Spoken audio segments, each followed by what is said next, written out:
Nós ainda somos alguma coisa porque Jesus nos encontrou. Cumprimentos, irmãos, com a paz do Senhor. Amém.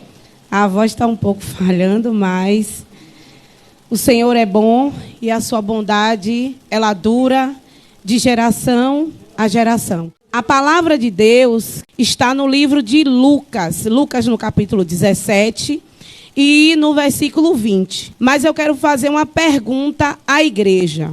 Nós vamos refletir sobre esse questionamento. Onde está o reino de Deus? E eu fiquei, Senhor, falar do teu reino, falar do seu ministério, e o Espírito de Deus falava para mim da necessidade de sabermos quem somos, para onde vamos, o que estamos fazendo aqui. E eu louvo a Deus, porque assim que eu cheguei, Deus logo confirmou a palavra através do louvor profético, falando do reino. Eu disse, então eu estou enquadrada no que Deus realmente quer falar conosco, a palavra sendo ministrada através da adoração profética. E é isso que Deus quer e tem para esta igreja neste tempo. Adoração profética. Adoração que fala do que o reino está proposto para fazer. O reino de Deus é isso. É quebra de cadeias. É revelação daquilo que está oculto e escondido aos nossos olhos. Mas que através da palavra, a profecia é cumprida. O louvor hoje foi todo baseado na palavra profética, falando sobre o reino, falando sobre o dono do reino. A palavra de Deus, ela diz aqui no livro de Lucas, no capítulo 17 e no versículo, eu vou ler a partir do 20 mesmo. Interrogado pelos fariseus sobre quando havia de vir o reino de Deus, respondeu-lhe e disse: o reino de Deus não vem com aparência exterior. Nem dirão, ei-lo aqui ou ei-lo ali, porque eis que o reino de Deus está entre vós. E disse aos discípulos, dias virão em que desejareis ver um dos dias do Filho do Homem e não vereis. E dir-vos-ão, ei-lo aqui ou ei-lo ali, não vades nem o sigais, porque como relâmpago ilumina desde uma extremidade inferior do céu até a outra extremidade, assim também será o Filho do Homem no seu dia. Você pode dizer amém? Então, a minha pergunta faz todo sentido. Onde está o reino de Deus? Ou será que eu estou dentro do reino de Deus? Por que os fariseus fizeram esse questionamento com Jesus? Se você observar, desde o início do capítulo 17, os fariseus acompanhavam os feitos de Jesus, porque era um grupo religioso, muito poderoso naquela época, porque eles obtinham o legalismo, eles conheciam a lei de Moisés, praticavam a lei de Moisés, mas eles desconheciam a presença do Messias.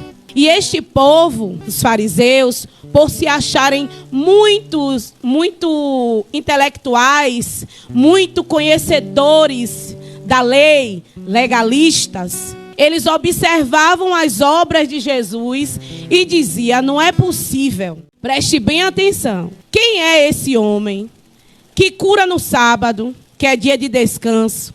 Quem é esse homem que entra nas cidades onde os judeus não podem entrar? E os fariseus, eles eram críticos ferrenhos ao ministério de Jesus. Assim como hoje, existem os fariseus nos dias de hoje, que querem dizer que Jesus não é Jesus, que querem fazer com que eu e você não acredite no poder da cruz do Calvário. Eles fizeram esse questionamento a Jesus, interrogando ele e perguntando quando havia de vir o reino. Mas eles estavam tão cegos do legalismo que eles não perceberam que quem estava falando com eles era o dono do reino. E quantos de nós estamos diante do Filho do reino e não entendemos que estamos com ele? Não foi assim com os discípulos? Andavam com Jesus, participavam das coisas do ministério de Jesus, mas na hora de reconhecer Jesus como ele era, eles não conseguiam compreender. E precisamos desses alertas do Espírito Santo para os dias de hoje. Estamos vivendo dias de legalismo na terra. Dias em que as pessoas querem dizer que conhecem a um Deus da maneira deles. Como eles querem Deus, eles querem que eu e você acredite. Da forma como eles pensam que Deus é, pelo legalismo, eles querem que eu e você acredite nessa inverdade. Porque Deus, Ele é Deus. Independente do meu conceito, independente do seu conceito de vida, Deus, Ele é Deus. E onde Deus diz que está errado mesmo. Onde Deus diz que está certo mesmo. E muitas vezes, nós entramos na conversa do farisaísmo e queremos fazer certos questionamentos a Deus. Fazemos parte desse reino, somos esse reino, porque a palavra tem outras traduções que a resposta de Jesus é que o reino está em vós. Outras traduções diz: o reino está entre vós. Mas hoje, nós podemos dizer que somos o reino de Deus? Podemos dizer que somos o reino de Deus? Se Ele mandou o Consolador, disse que ia morar dentro de mim, que eu era o tabernáculo vivo de Deus, como não ser o reino de Deus na terra? Como não ser o reino de Deus na terra? Como não testemunhar como o reino de Deus na terra? E esse é o tempo. Esse é o tempo de eu e você declarar que somos o reino. O Deus desse século está aí dizendo que esse Deus não é esse Deus. Mas eu e você entendemos que Deus é Deus. E foi essa a resposta que Jesus deu aos fariseus. Vocês estão tão legalistas, tão cheios da lei, que vocês não conseguem enxergar que o Filho do Reino está aqui entre vocês, falando com vocês, operando milagre entre vocês. Mas o legalismo, a dureza do coração, a incredulidade faz com que eu não me sinta participante desse reino. E como testemunhar lá fora? E como dizer no meu local de trabalho que eu não sou o reino de Deus? E como me esconder lá na minha faculdade, diante dos dogmas, das doutrinas de Balaão que estão sendo apresentadas? Como não dizer que eu faço parte desse reino? Eu preciso me orgulhar, me sentir honrada por fazer parte do reino de Deus, por declarar como Paulo declarou: sacerdócio real, povo santo, raça eleita. É assim que nós somos. Nós somos esse reino. E este reino, ele é eterno. Esse reino não está dentro do cotidiano disso aqui que nós estamos vivendo, não. O reino que nos foi proposto por Jesus é um reino que está além. E Paulo, que foi lá no terceiro céu, não foi assim? Ele disse: eu não tenho nem como declarar a outra parte deste reino. E eu e você nos embaraçando com o farisaísmo, com as dúvidas, com os questionamentos infantis e perdendo de viver as grandes experiências do reino de Deus. Eu acredito que os discípulos naquela época, após a ascensão de Jesus aos céus, eles pensaram entre eles: quanto tempo eu passei com o mestre e quão pouca coisa eu aprendi. E hoje a palavra de Deus, ela está sendo exposta para nós, como nunca antes. São muitas palavras reveladas, são muitas coisas que têm acontecido, que nós temos ouvido de Deus.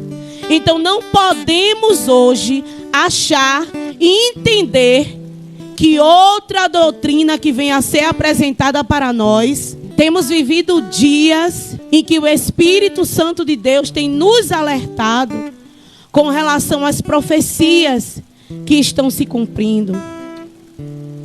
Quando Jesus disse: o reino de Deus está dentro de vós, está entre vós, ele quis dizer: eu sou aquela pessoa que João Batista avisou que viria. Eu sou aquele que João Batista disse que não era digno nem de desatar a sandália dos pés dele. E os fariseus questionando quem era Jesus. Mas toda pessoa que encontra com Jesus verdadeiramente e que faz parte desse reino, não se arrepende. Quantos aqui têm arrependimento de estar no reino de Deus? Tem alguém aqui arrependido por fazer parte do reino de Deus? Porque Ele é eterno. Nesse reino não tem injustiça. Por mais que soframos aqui, mas a justiça dele é eterna. Aqui vivemos em conflito, mas fazemos parte de um reino que é de paz. E é essa mensagem que nós temos que carregar conosco. O mundo está um caos.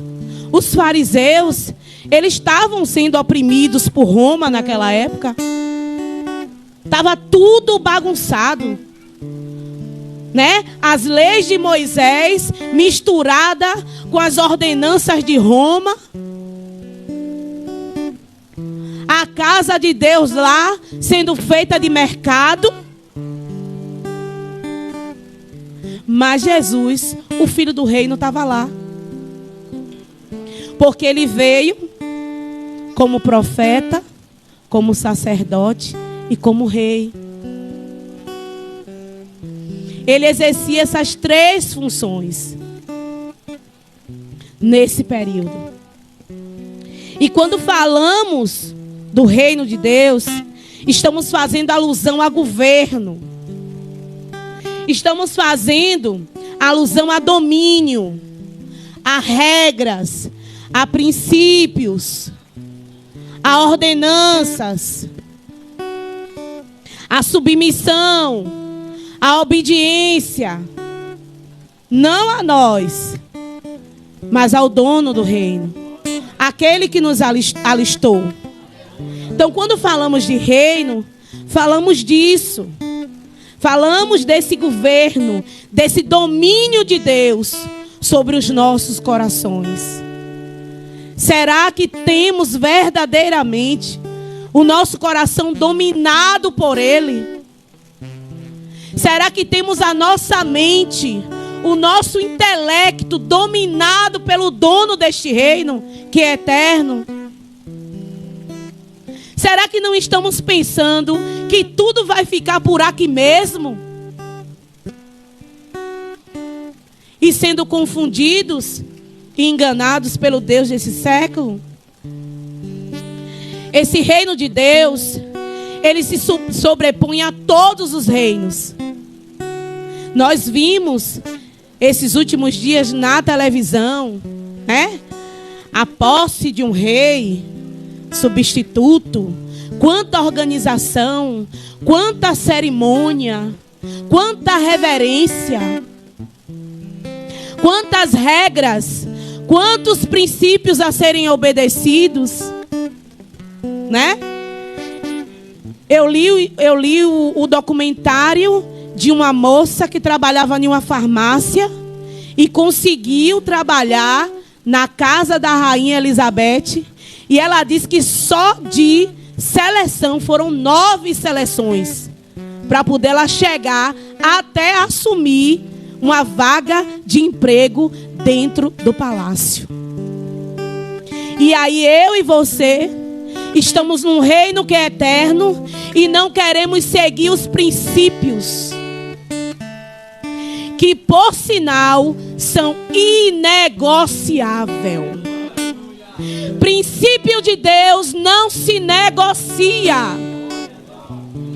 Então, quem faz parte do reino precisa entender que o governo é dele.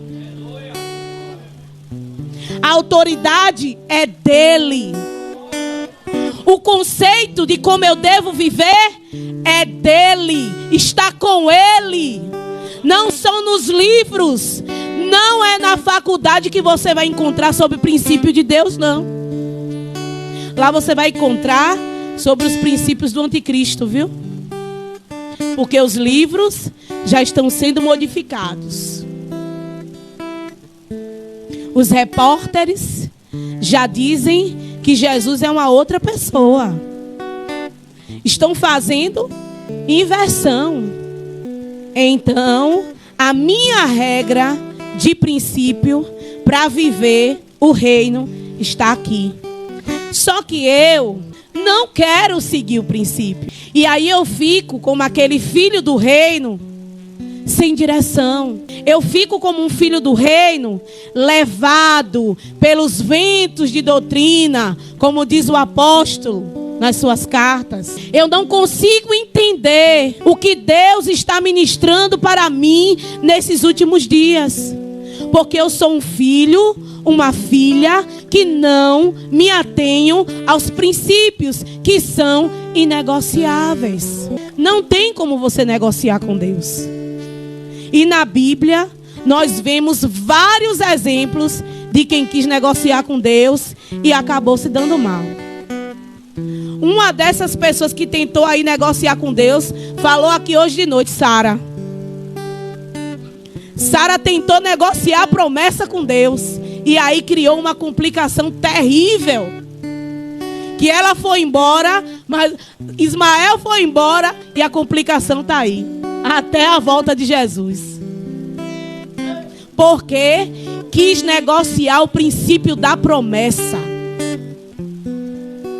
Se Deus lhe prometeu, se você está dentro desse reino e Deus diz para a filha do reino dele que vai fazer algo, por que está procurando outras estratégias? Porque está querendo antecipar a data da promessa, se o relógio de Deus não tem o mesmo princípio que o meu? Como vai trazer transtorno, vai impedir a promessa, vai tardar a promessa, porque daí a consertar o seu jeitinho vai levar tempo. E toda situação difícil que é criada dentro do reino de Deus por nós mesmos, por não observarmos a palavra que é o princípio da fé, vai nos trazer consequência. A promessa chegou para Sara. Ela teve Isaac. Mas as consequências teve que se carregar. Então nós não podemos ser nécios. Não podemos nos dias de hoje nos fazer de desentendidos. Porque a palavra está sendo pregada. O ensinamento está chegando até nós. Então não podemos dizer que fazemos parte de um reino que é eterno de qualquer maneira. É preciso que eu abra a mão daquilo que eu quero. Porque a vontade agora é do reino. E no reino não cabe opinião humana. No reino de Deus não cabe. É a soberania dele. Rei não fala sobre soberania. Rei não fala sobre soberania. E em Salmo 145, 13, não precisa abrir, lá em Êxodo também, vai falar sobre essa eternidade do reino de Deus. Desde lá do início da criação, tudo já se trazia esse indício do reino de Deus, que chegaria até nós. E é impossível eu não entender os princípios desse reino. E o reino de Deus, ele é espiritual. O reino de Deus, que veio ser implantado por Jesus, ele é 100% espiritual. Justamente por isso que ele veio. Ele disse: eu vou lá, cumpro a lei de Moisés, me coloco como sacrifício vivo, santo e agradável, rasgo lá a promissória do inferno,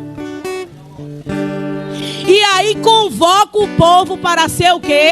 Participante do meu reino. Aleluias. Depois da ressurreição, aí Jesus recebe a autonomia do Pai. É-me dado todo o poder nos céus e na terra. Isso é domínio. Depois de ter pago o preço, o Messias, que veio trazer a profecia do reino, recebe o domínio. E ele veio para dominar. Ele dominou sobre a morte. Ele dominou sobre o pecado. E precisa dominar sobre mim, sobre você. Abra o seu coração nesta noite e receba a soberania de Deus na sua vida. Receba o domínio de um Deus que é eterno, que está aí de geração a geração. O reino de Deus não acaba nunca. Será que temos noção do que é isso? Será que sentimos alegria de fazer parte de um reino que é eterno, que não é físico, que é espiritual? Ele preparou tudo. Vou para o Pai. Mas esses filhos não podem ficar no reino sozinhos, porque senão vão se perder. Aí o Consolador desce e vem habitar dentro dos filhos desse reino. Olha que privilégio. Olha que honra. Você saber que você tem um Espírito de Deus morando em você, que foi chamado para fazer parte do reino de Deus. Não abra mão. Não abra mão de fazer parte desse reino, não. Não abra, não. O mundo lhe convida. O pecado lhe convida. Satanás monta as estratégias. Mas não abra mão do reino de Deus, não. Não abra mão do valor do reino na sua vida. Seja um filho do reino consciente, conhecedor dos princípios, conhecedor da palavra.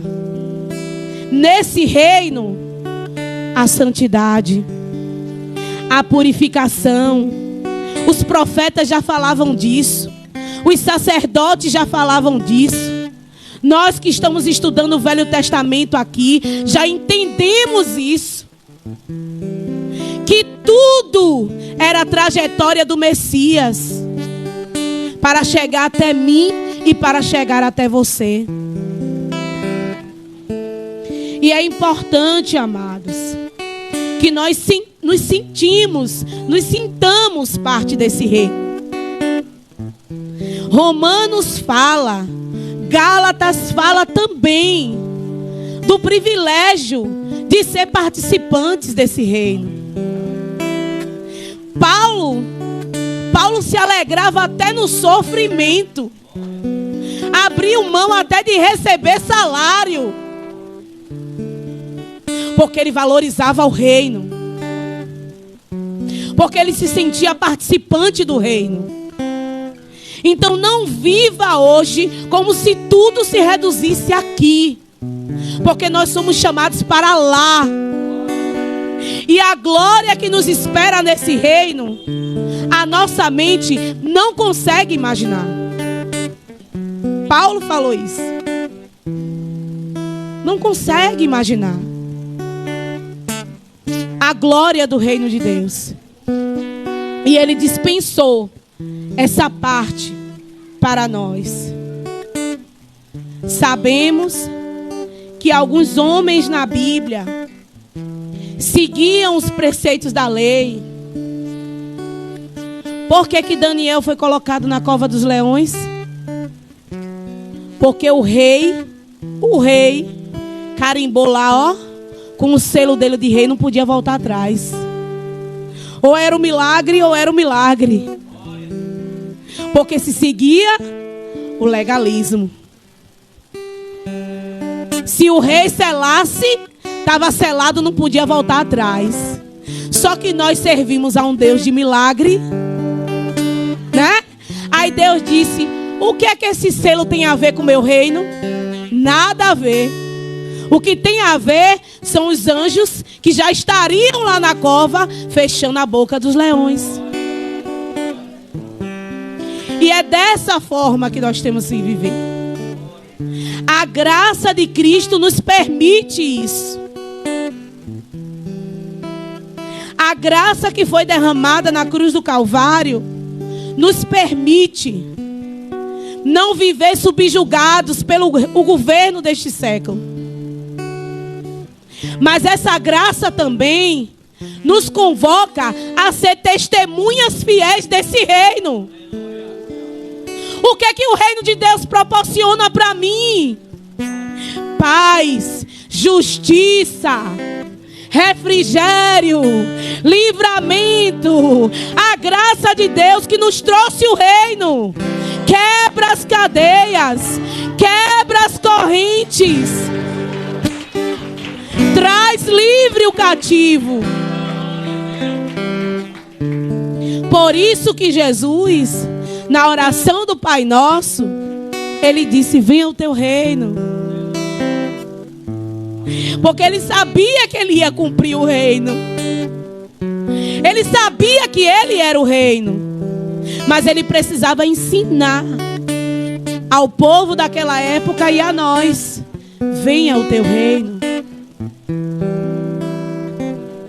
Jesus fez o caminho da cruz para receber do Pai esse governo. Então não desperdice a honraria de fazer parte do reino de Deus. Não desperdice.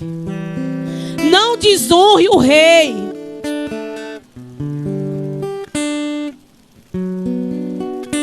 Não traga descredibilidade no meio do povo por causa da incredulidade, achando que o reino de Deus é pouca coisa, porque ele é muita coisa. E o Espírito de Deus nos diz nessa noite: honre. Honre o chamado para este reino. Porque você é povo santo. Porque você é uma raça eleita. Você é um sacerdócio real. E você faz parte deste reino que é eterno, que é imortal. Porque Deus, Ele é o Rei. Jesus é o Rei dos Reis. Então que nessa noite você compreenda essa palavra. Que o Espírito de Deus ministre muito mais sobre o reino dele, sobre a minha vida e sobre a sua vida, para a glória de Deus. E eu agradeço a minha oportunidade em nome de Jesus. Glória a Deus. Eu saio da igreja com a paz do Senhor, amém? Como é de praxe, né? Primeiro vamos falar um pouquinho de vazinha. Eu fiquei de sair no sábado de manhã, mas devido a alguns trâmites não deu. Eu disse, amém, Jesus. Eu queria ir cedo para voltar hoje cedo, porque era dia das mães, né? Mas Deus sabe todas as coisas. Minha equipe foi eu, Mateus, Lucas e Luana. Eu disse, amém, Jesus. Se só tem esse, é esse que eu vou, e glória a Deus, e meu coração vai feliz. E quando eu cheguei no caminho, eu comecei a sentir de Deus de começar a interceder. As crianças um pouquinho mais dispersas e eu intercedendo, orando, louvando alguns trechos que eu sempre lembro que para louvor são a misericórdia. Aí quando chegou em um povoado por nome de Baixa Fria, o mesmo lugar onde o carro foi para cima da pastora naquela vez, lembra? Quando chegou naquele lugar, como a pista está melhor e a pista é bastante larga, tem uns 5 ou 6 metros de estrada, daquele barro vermelho, não é nem areia, é barro. Eu aumentei a velocidade, cheguei uns 70 mais ou menos. Do nada, o carro fez assim para a direita. Zzz. Como se eu tirasse de vez, eu poderia tombar, né? Eu tirei só um pouquinho, fui tirando, e automaticamente, quando você tira o pé do acelerador, o carro reduz a rotação do motor. Ele não reduziu. Aí eu tirei o carro, fui para a direita. Tinha um senhor que vinha com os carros de boi. Eu já fui para a esquerda, justamente, para os bois não se espantar, esse tipo de coisa. Eu fui para o meio da pista, não fui para a lateral, eu fui para o meio da pista, porque a pista é bem largona. E aí, quando eu fui para o meio da pista, o carro foi para lá, eu trouxe o carro de volta. No que o carro se aprumou no meio da pista, ele foi para a esquerda. Quando eu aprumei no meio da pista, ele foi para a direita de novo. Aí eu tive que pisar no freio, que eu vi que ele, como se o motor tivesse disparado. Eu pisei no freio, que já estava com o pé fora do acelerador há muito tempo. O carro saiu de traseira, rodando, e foi parar na areia, onde a máquina passou. Fica aquele banco de areia. Ele chegou na areia e travou. Chegou a sentir o carro fazer assim, ó. Foi e voltou. Eu disse, eita Jesus, misericórdia. Mateus vinha dormindo, quando eu disse, o que foi? Aí Luana disse, o carro rodou. Ele disse, vamos embora. Luquinha nem acordou. Os meus passageiros são a graça. Luana estava da cor dessa camisa aqui, ó. Assim, parada. Eu falei, misericórdia, foi isso. Também só falei assim, tá repreendido em nome de Jesus. Engaterrei e voltei. O senhor do carro de boi ficou assim, ó. Doía normal. Só que eu esqueci de uma coisa, de um pequeno detalhe que fez toda a diferença. Eu acordei de manhã cedo e como eu não fui pedalar, né, que eu não... Já sabia que não ia viajar da manhã cedo, fui dar minha pedalada. Quando eu voltei, arrumei minhas coisas e tudo mais, falei, tudo pronto. Aí minha sogra acordou, estava lá no quintal fazendo um negócio, ela chegou assim, da porta e disse, filho, eu tive um sonho estranho. Eu sonhei que eu ia entrar num caminhão e não conseguia entrar. E esse caminhão saía desgovernado, chega a poeira, subia e saía cruzando a estrada assim, ó. Daí, quando ela falou, já comecei, que eu sabia que ia para vazinha, já comecei a interceder. Só que eu não imaginava que já estava intercedendo que fosse acontecer. Na hora, quando eu dei ré no carro, que virei para frente, a mensagem veio na minha mente. Lembra que sua sogra falou? E eu comecei a perguntar a Deus, Senhor, por que toda vez que a gente sempre vai vai acontecer alguma coisa, o Senhor não mostra o carro, o Senhor mostra um caminhão, uma carreta, um carro grande? E o Senhor trouxe ao meu coração, vocês estão lutando contra algo grande, contra algo poderoso. E quando eu cheguei lá, o nosso irmão dali está com uma febre tão alta que os lábios estouraram. Foi parar na UTI. O levita da igreja foi parar na emergência. Ele disse que a febre estava mais de 40. E muita gente dizendo, eu estou assim, pastor, ore por mim, eu estou assim. É por isso que eu sempre costumo dizer, não dá para fazer a obra do Senhor de qualquer jeito, não. É por isso que eu tenho muito cuidado.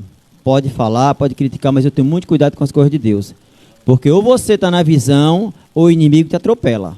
Ou você coloca a visão realmente ali, e começa a focar, meu irmão. Ou você vai andar um pouquinho, mas o inimigo vai te passar uma rasteira. Aí, ali no livro de Isaías 54, né? Vai falar que nenhuma arma preparada, forjada contra nós prosperará. Mas desde que nós estamos, como Néia falou aqui, nós estejamos inseridos na palavra, no reino.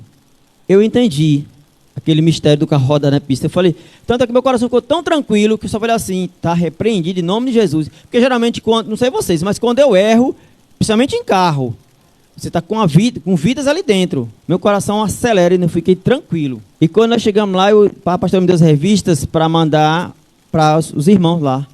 E eu lembrei das revistas na saída e depois esqueci das revistas. Aí quando eu cheguei lá, eu disse, meu Deus, esqueci as revistas. Mas fiquei em paz. E quando eu estava ministrando a palavra, o Senhor bradou no meu coração, amanhã você vai falar sobre a família, porque amanhã é dia da mãe. E o Senhor ali bradou forte no meu coração e nós falamos sobre as mães. E depois que eu terminei, o irmão Pedro mais a irmã Alzeni falou para mim, pastor, ore pelas famílias, porque aqui tem assim, assim, assim, assim. E desde já, eu quero apenas dizer, se você sentir no coração de orar para o pessoal de Vazinha e por quem está indo fazer a obra, eu estou orando, pastor, continue orando, dobre as orações. A obra é pesada ali. E Deus me mostrou que nós estamos lutando contra algo grande, poderoso. Não mais do que Deus. Com o nosso poder humano a gente não vai conseguir vencer. Amém? Soberano Deus e eterno Pai. Aí estão os teus filhos, as tuas filhas, que ouviram, meu Pai, dos louvores até a ministração da tua santa e gloriosa palavra. Que essa palavra, Senhor, ela venha verdadeiramente, meu Pai, encontrar guarita nos cada corações. Porque bem nós sabemos, meu Pai, que o reino dos céus, a palavra do Senhor nos diz que é tomada à força, que temos que nos esforçar, que temos que levantar de onde nós estamos e fazer verdadeiramente uma caminhada até os portais celestiais. Alcança, meu Pai, não só aqueles que ouviram a palavra, mas aqueles que vão ouvir a palavra e aqueles que vão compartilhar a palavra para que outras vidas, para que outras almas venham ser alcançadas. Pai, que o Senhor abençoe poderosamente e grandiosamente a vida de cada uma dessas pessoas e acresce-nos a fé através das experiências que o Senhor fará com cada uma dessas pessoas, meu Pai. Em nome de Jesus. Amém.